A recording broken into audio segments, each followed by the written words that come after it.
Today, I'm going to show you how easy it is to build a SaaS company that can sell for $1 million. Check this out. So most SaaS companies will sell for around a 8 to 10 times ARR. Your goal is to figure out how you can create around $100,000 in annual recurring revenue, $8,500 per month. Now, I know that sounds a little bit crazy, but I want you to understand something. If you can find 85 people that pay you $100 a month, you just built $1 million SaaS company. If you can find 100 people that pay you $85 a month, you just built $1 million SaaS company. And guys, I think you get the point. It's not that difficult. The fastest way to build a $1 million company is going to be software as a service. It's a fact.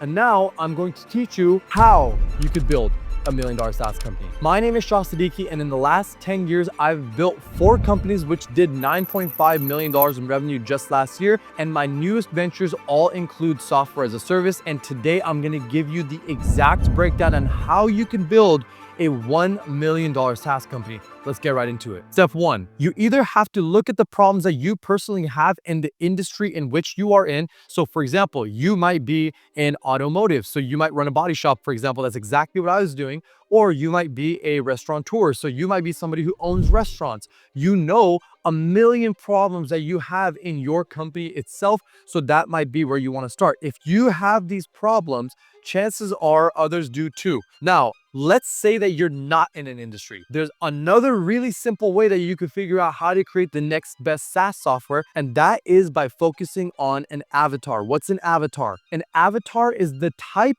of customer that you are trying to pinpoint. That means, obviously, if you are trying to create a solution for people who don't have any kind of graphic design, who want to create beautiful graphic images, you might want to go focus on college students and younger individuals who may not have spent years trying to figure out how to learn graphic design yet. You either focus on an avatar or you focus on the problems that you are facing on a daily basis in the industry in which you work. And the biggest thing that I can tell you is that you have to focus on the problem. It's really easy to start imagining and fantasizing the solution that you're trying to create and get lost in that. Don't get lost in the solution. I repeat, do not get lost in the solution. Instead, dwell deeply as you possibly can into the problem. And I always start by telling anyone who's starting a SaaS company, go talk to at least 50 real people who have the problem that you're trying to solve, because you are going to imagine all the problems in your head. But the reality of it is,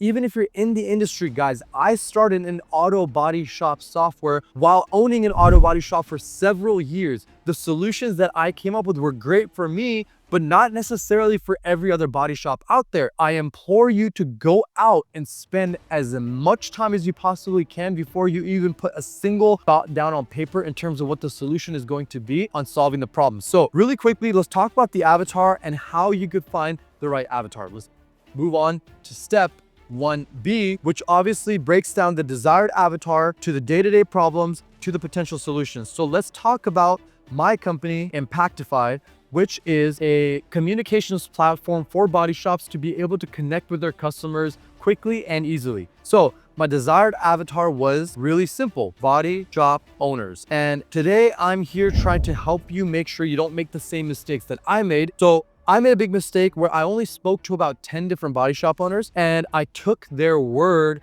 and ran with it. That is the number one mistake that anybody who's starting a SaaS company can make. You want to go and dig as deep as you possibly can and talk to as many people as you possibly can. It's not gonna be easy at all. You're gonna have to beg. You're gonna have to make 1,000 phone calls before you can actually get on the phone with 50 people. Do it. I promise you, you will save a ton of time, a ton of effort, and a ton of energy. Number 2, figure out their day-to-day problems. For me, it was customer communication, it was employees' time, and it was paperwork. These were the 3 things that I kept getting over and over and over. Once I learned my lesson and actually went and talked to a solid 100 body shop owners, I found out that these were the biggest problems that they were facing on a daily basis. So I created the potential solutions. Number 1 was texting automation. So I figured out how I can use AI, how I can automate text messages back to the customer with legitimate information inside those text messages so that the employees of the body shop didn't have to. Number two, of course, this saved employees time. But what I also figured out how to do was enhance their communications. So communications that they actually wanted to have with the customer, I was able to take those communications and essentially make it so that it sounded extremely professional and sounded like the employee took a ton of time to relay information over to the customer, even though realistically these messages are being typed out in literally 7 seconds. And last and most important was automating paperwork. So the way that I was able to do this was that I created my own version of DocuSign and I put it into my software and I built it from scratch completely.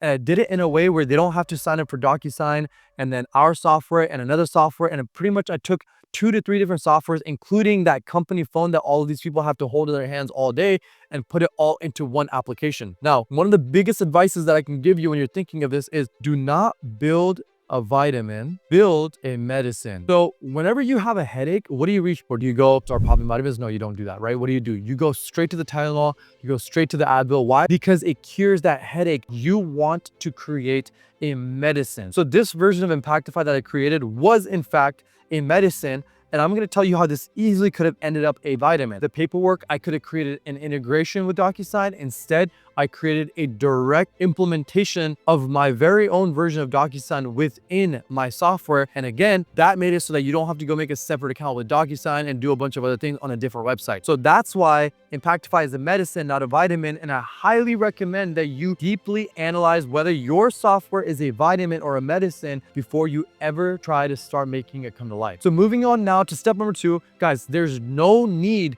to reinvent the wheel. Find what works and put your own spin on it. So at the end of the day, guys, there are thousands of different brands for every single product that we indulge in every single day. What makes one better than the rest? Well, at the end of the day, they're all successful to some level. If you want to be successful, you don't necessarily need to reinvent something that doesn't exist. Canva just took something that already existed and simplified it because they realized that there was an avatar that existed but needed a product that was much easier and simpler to learn and that didn't take years and years to get good at. So they created a software that makes it really easy for somebody who's never worked in graphic design before to create a graphic design product. What you also want to do is you want to tap into a different market. So you can create a product that already exists in a certain industry or market and now go tap into a specific niche in which you make it specifically built for that niche only. Next, figure out what feature is missing from a product that exists that you have used. Now, I want you to figure out what can you add to that product that already exists, and then add a feature to it that makes it a medicine, which will make it absolutely necessary for people to use. One bonus point that I'm going to say right here is create a SaaS software that has a daily use. If you make a software that only gets used once a month, people will end up canceling. So create a software, for example, like I did with my software, where they have to use it every day. They have customers dropping off cars every day. They need documents signed every day. They need to update customers every day. They need to text every day. And that brings me to step number 3. Build it fast. No code is the new way to build SaaS softwares. Recently, in the last 3 to 5 years, there have been a few pioneering companies, some of which are listed here, Bubble.io, WeWeb, Flutterflow, Webflow, which have focused on building the no code world, which includes website building, software building. Go learn platforms like Bubble, WeWeb, Flutterflow, in order to figure out which platform suits you best. And I know you might be thinking, well, Shah, I have zero experience on building software. But the thing is, these softwares were built specifically for people like you. These are going to be your best friends when it comes to building your SaaS software, specifically when it comes to building your minimum viable product, which is essentially the smallest and easiest thing that you need to build to start testing the waters. One thing I'm going to tell you for this step right here is when you're executing your MVP on a no-code platform, guys, don't get caught with feature creep. Don't keep adding things to it. People don't want to buy a software that does 47 things. They want to buy a software that does 2 things really well. Ultimately, you have to ask yourself the question, is it a vitamin or is it a medicine? Am I putting something together that's going to be nice to have, or am I putting something together that's going to be necessary to have? When you build your MVP, keep it as simple as possible. No code will allow you to do that. The only downside to no code is that some people believe, obviously based on how many customers you're trying to get, it might not be the most scalable thing in the world. But here's the thing, don't worry about what you're going to do when you have 10,000 customers when you don't even have one. Let's try to figure out how you're going to get your first 100 customers, and then we can worry about how you're going to handle 100,000 users. With that said, guys, I just gave you the entire breakdown of how you can build your $1 million SaaS company. It's not that hard. And if you want to learn more about building your SaaS company in the future, follow me on Instagram at shah.siddiki and subscribe down below. I'm going to be dropping way more knowledge, way more hints on how I'm currently building my SaaS companies. And hopefully you can learn something and we can build the next $1 million SaaS company. My name is Shah.Siddiki. Thank you for tuning in.